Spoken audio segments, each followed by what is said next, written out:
हुज़ूर गौसे पाक रज़ी अल्लाह ताला अन्हु के बाद ये पहले ऐसे अल्लाह वाले हैं जो अपनी माँ के पेट से 15 पारों के हाफिज़ पैदा हुए हैं। और ये वो जगह है जो मैं आपको दिखा रहा हूँ जहाँ पर हज़रत ख्वाजा निज़ामुद्दीन औलिया रहमतुल्लाह ताला अलैह दरगाह कुतुब में सलातो सलाम पेश किया करते थे और फ़ातिहा पढ़ते थे। और ये देख जो है मुझे पता नहीं, लेकिन कुतुब शाह की देख जो है यहाँ पर लिखा गया है आखिर ये किस काम आती थी। और ये जो मैं आपको दिखा रहा हूँ दोस्तों, ये वो मस्जिद है जो बादशाह ने इसको बनवाया था नमाज़ पढ़ने के लिए, ताकि लोग यहाँ पर नमाज़ पढ़ सकें। और दोस्तों ये जो है आप देख रहे हैं सोने के पॉलिश से बना हुआ एक ऐसा गेट है जो बिल्कुल अपनी रोशनी को बयान करता है। आप मुझे जब तक मैं वीडियो आपको दिखाऊँ आप कमेंट में बताएं आप कहाँ से हमारा वीडियो देख रहे हैं और अपना खराज अक़ीदत पेश करें, दुआ मांगें, इंशाअल्लाह आपकी दुआ ज़रूर कबूल होगी। दोस्तों इस वक्त जो है हम आए हुए हैं हज़रत ख्वाजा कुतुबुद्दीन बख्तियार काकी रहमतुल्लाह ताला अलैह की बारगाह में। ये ऐसी हस्ती हैं जहाँ पर हज़रत निज़ामुद्दीन औलिया जैसी शख्सियत आपकी बारगाह में आकर हाज़िरी दिया करते थे और सलातो सलाम पेश किया करते थे। आज मैं इसी बारगाह की जो है आपको ज़ियारत कराने वाला हूं, लेकिन वीडियो स्टार्ट करने से पहले आपसे गुजारिश है चैनल पर नए हैं सब्सक्राइब कर दें ताकि आने वाले जितने वीडियो हों वो सबसे पहले आप तक पहुंचते रहें। करते हैं वीडियो को स्टार्ट। दोस्तों आज मैं आपको हज़रत ख्वाजा कुतुबुद्दीन बख्तियार काकी रहमतुल्लाह ताला अलैह के बारे में बताना जा रहा हूँ। उससे पहले आप ये देखिएगा, ये जो पत्थर आप देख रहे हैं ये हज़रत ख्वाजा निज़ामुद्दीन औलिया रहमतुल्लाह ताला अलैह इसी पत्थर पर खड़े होकर यहाँ पर खराज अक़ीदत पेश किया करते थे, इसी पत्थर पर खड़े होकर सलातो सलाम पेश किया करते थे। ख्वाजा कुतुबुद्दीन बख्तियार काकी का जन्म 569 यानी कि 1173 ईस्वी में ओश के प्राचीन शहर जिसको फरगना घाटी कहा जाता है जो किर्गिस्तान के अंदर मौजूद है, यानी मुग़ल सम्राट अकबर के वज़ीर अबू फ़ज़ल इब्ने मुबारक ने 1600 शताब्दी में एक किताब लिखी थी जिस किताब का नाम आईने अकबरी है। उसमें जो है ये पूरी हिस्ट्री जो है आपके लिए बताई गई है। आप जो हैं वो सैयद कमाल अल दीन मूसा अल हुसैनी के बेटे थे जिन्होंने 1.5 साल की उम्र में खो दिया था। ख्वाजा कुतुबुद्दीन बख्तियार काकी का नाम जो है सिर्फ़ बख्तियार था और बाद में उन्हें कुतुबुद्दीन की उपलब्धि से नवाजा गया। ये एक हुसैनी सैयद हैं और इनकी जो वंशाली है इस प्रकार है जो हुज़ूर सल्लल्लाहु ताला अलैहि वसल्लम से जाकर मिलती है। दिल्ली में जब ये यहाँ पर आए, यानी कि इल्तुतमिश जो बादशाह था 1211 और 1236 के शासनकाल के दौरान दिल्ली शहर आप जब यहाँ पर आए तो लोग आपसे मिलने के लिए आने लगे। ये जो आप घड़े देख रहे हैं यहाँ पर बड़ा ठंडा पानी और ये नमाज़ पढ़ने के लिए एक छोटी सी मस्जिद है जिसे आप देख रहे हैं, इसके अंदर बड़ा सुकून हासिल होता है जो उसी वक्त के बादशाह ने इसको बनवाया था।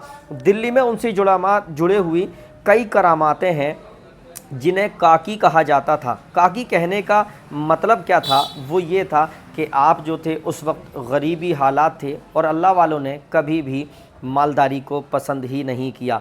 ऐसा कहा जाता है कि उन्होंने अपनी पत्नी से कहा था कि वो चाहे कितने भी गरीब हैं लेकिन गरीबी के बावजूद वो नानवाई से उधार ना लें। इसके बजाय उन्होंने कहा कि जब भी ज़रूरत हो वो अपने घर के एक कोने से काक यानी कि रोटी उठा लाया करें। यानी कि आपने अपनी बीवी से कहा था कि जब भी तुम्हें ज़रूरत हो घर के कोने में जाना तो तुम्हें वहाँ पर रोटी मिल जाएगी। अब जब भी आपको ज़रूरत होती आप उस कोने के अंदर जाती और जाने के बाद में आप वहाँ हाथ डालती, वहाँ पर अल्लाह के करिश्मे से वहाँ पर रोटी नमूदार हो जाती और आप जो हैं रोटी खा लिया करती थी। नानवाई को जब काफ़ी ज़्यादा दिन हो गए, नानवाई ने कहा कि आप मेरे पास रोटी लेने के लिए क्यों नहीं आती हैं। तो उन्होंने जब ये कारण पूछा तो आपकी बीवी ने उन्हें इस काक यानी कि रोटी के बारे में साफ साफ बता दिया कि इस तरह से मुझे रोटी मैसर हो जाती है। जब ये बात उनकी फैली तो लोग आपको काकी कहने लगे। ये दरगाह जो आप देख रहे हैं हज़रत ख्वाजा बख्तियार काकी रहमतुल्लाह ताला अलैह की है। काकी इसीलिए आपको कहा जाता था कि आप जो है आपके करिश्मे से आपकी करामत से रोटी जो है घर के अंदर ऑटोमेटिक नमूदार हो जाती थी।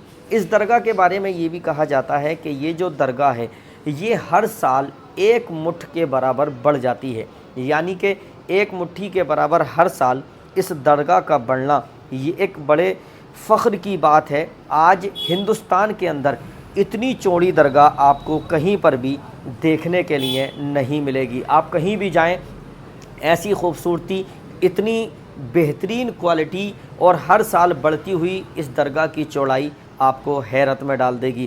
آپ کی اتنی کراماتیں ہیں۔ یہ درگاہ مہرولی میں جو اجمیری گیٹ کی بائیں اور موتی مسجد ہے، مغل سمراٹ بہادر شاہ ظفر 1709 میں انہوں نے بنوائی تھی، اور یہاں پر آنے کے بعد میں ہر مسلم بادشاہ ہو یا کوئی بھی بادشاہ ہو، یہاں پر حاضری کا شرف حاصل کیا کرتے تھے۔ یہ وہ جگہ ہے جہاں آپ دیکھیں گے کہ ہر 2 منٹ کے اندر یہاں سے ایک فلائٹ گزرتی ہے، اور فلائٹ گزرنے کے بعد میں لوگ ادھر بھی منتشر ہوتے ہیں، لیکن اتنی قبریں یہاں پر موجود ہیں دوستو، میں یہ نہیں سمجھ پایا کہ آخر یہاں پر اتنی قبریں کیسے موجود ہیں۔ یہ ایسے صوفی سنت تھے کہ کوئی بھی آپ کے دربار سے خالی نہ لوٹ سکا، جو بھی آپ کی بارگاہ میں آیا وہ اپنی جھولی کو بھر کر گیا۔ آپ کے بارے میں کہا جاتا ہے کہ آپ جب ماں کے پیٹ سے پیدا ہوئے تھے تو آپ 15 یا 17 پاروں کے حافظ پیدا ہوئے تھے۔ بھائی بڑے کمال کی بات ہے کہ کیسی ہوگی وہ ماں جس نے اپنے پیٹ سے 15 پاروں کے حافظ کو جنم دیا۔ یہ حضور بختیار کاکی رحمۃ اللہ تعالیٰ علیہ کی شان ہے، جہاں پر لوگ یہاں خوشبوؤں کا انتظام کرتے ہیں، یہاں پر بتی کا اہتمام کرتے ہیں، اور لوگ جو ہے اپنی عقیدت کو پا جاتے ہیں۔ یہ پہلے ایسے شخص ہیں حضور غوث پاک رضی اللہ تعالیٰ عنہ کے بعد میں جو 15 یا 17 پاروں کے حافظ پیدا ہوئے تھے۔ اور یہاں پر کئی ساری درگاہیں ہیں جنہیں آپ دیکھ رہے ہیں، جن کا نظارہ بہت ہی خوبصورت ہے۔ آپ کی بارگاہ میں جو بھی خراج عقیدت کے ساتھ آتا ہے انشاءاللہ اس کی دعا جو ہے وہ قبول ہوتی ہے۔ یہ پیارا سا گنبد بنا ہوا اور اس کے اوپر بیٹھے ہوئے کبوتر جو ہیں، بڑی خوبصورت یہاں پر یہ درگاہ لگتی ہے۔ دوستو اگر میں تو آپ سے یہی کہنا چاہوں گا کہ اگر اپنی زندگی میں اگر کچھ دیکھنا ہے تو حضور بختیار کاکی رحمۃ اللہ تعالیٰ علیہ کی بارگاہ میں آئیے۔ میں نے آپ کو بتایا کہ یہاں پر آنے کے بعد آپ کو وہ سکون ملے گا، اور انشاءاللہ آپ کی ہر دعا جو ہے وہ قبول ہوگی۔ میں پہلے بھی بتا چکا ہوں، آپ 15 پاروں کے حافظ پیدا ہوئے ہیں، اور جو ماں کے پیٹ سے حافظ پیدا ہوا ہو، سوچو اس کے مرتبے کا، اس کے مقام کا عالم کیا ہوگا۔ دوستو یہاں پر آنے کے بعد دل کو سکون ملتا ہے۔ عقیدت مند جو ہیں وہ یہاں پر آ کر دعائیں مانگتے ہیں۔ یہاں پر اتنی ساری قبریں موجود ہیں کہ ہر قبر پر لوگ فاتحہ پڑھ کر جاتے ہیں، اور یہ جگہ جو ہے وہ یہ ہے کہ یہاں پر جو ہے آپ نے چلہ اٹھایا تھا، یعنی کہ اس وقت جو تھے چلہ کیا کرتے تھے، اور چلہ اٹھانے کے بعد میں اس جگہ کو اس طریقے سے بنا دیا ہے کہ اس پر لوگ آج بھی پھول ڈالتے ہوئے نظر آتے ہیں، خراج عقیدت پیش کرتے ہوئے نظر آتے ہیں۔ دوستو میں آپ کو بتا دوں کہ یہ جگہ جو ہے مہرولی جو دلی کے اندر موجود ہے، وہاں پر یہ جگہ ہے، آپ کبھی بھی یہاں سے آپ جا سکتے ہیں۔ یہ انتم جو مغل سمراٹ بہادر شاہ ظفر کی ایک خالی قبر جسے سردگاہ بھی کہا جاتا ہے، جب آپ اس کے پیچھے کو جائیں گے تو آپ دیکھیں گے کہ اسی کے برابر سے بہادر شاہ ظفر کا جو ہے وہ محل آپ کو دیکھنے کے لیے مل جائے گا۔ آج اس کی حالت جو ہے وہ بالکل خراب ہو چکی ہے، اور انشاءاللہ اس بلاگ کے بعد میں ہم آپ کو بہادر شاہ ظفر کا جو ہے وہ قلعہ ضرور اگلے بلاگ میں دکھانے والے ہیں۔ دوستو آپ کہاں سے ہمارا ویڈیو دیکھ رہے ہیں آپ ہمیں کمنٹ میں ضرور بتائیں، اور آپ یہاں پر کبھی آئے ہیں کہ نہیں آئے ہیں وہ بھی آپ بتائیں، اور آپ اس درگاہ کو دیکھنے کے بعد میں، اس چلہ گاہ کو دیکھنے کے بعد میں آپ بھی دعا مانگیں، انشاءاللہ آپ کی دعا جو ہے وہ ضرور قبول ہوگی۔ دوستو بڑی شدتوں کے بعد، بڑی مشقت کے ساتھ میں یہاں آیا۔ یہ دیکھو کتنی بڑی قبر ہے، یعنی کہ لمبائی میں تو آپ نے درگاہیں بہت سی دیکھی ہوں گی، بہت بہت بڑی درگاہیں، یہ سنہرا گنبد آپ نے دیکھی ہوں گی، لیکن اتنی چوڑی قبر جو ہے وہ آج تک آپ نے نہیں دیکھی ہوگی، کیونکہ ہندوستان کے اندر سب سے زیادہ جو چوڑی قبر ہے وہ حضور بختیار کاکی رحمۃ اللہ تعالیٰ علیہ کی درگاہ ہے، جہاں پر میں آج حاضری کے لیے آیا ہوا ہوں۔ یہ سنہرا گنبد، یہ سنہری جالی، اور یہاں پر لگی لوگوں کی بھیڑ یہ بیاں کرتی ہے کہ یہاں پر جو دعا مانگی جاتی ہے وہ قبول ہوتی ہے۔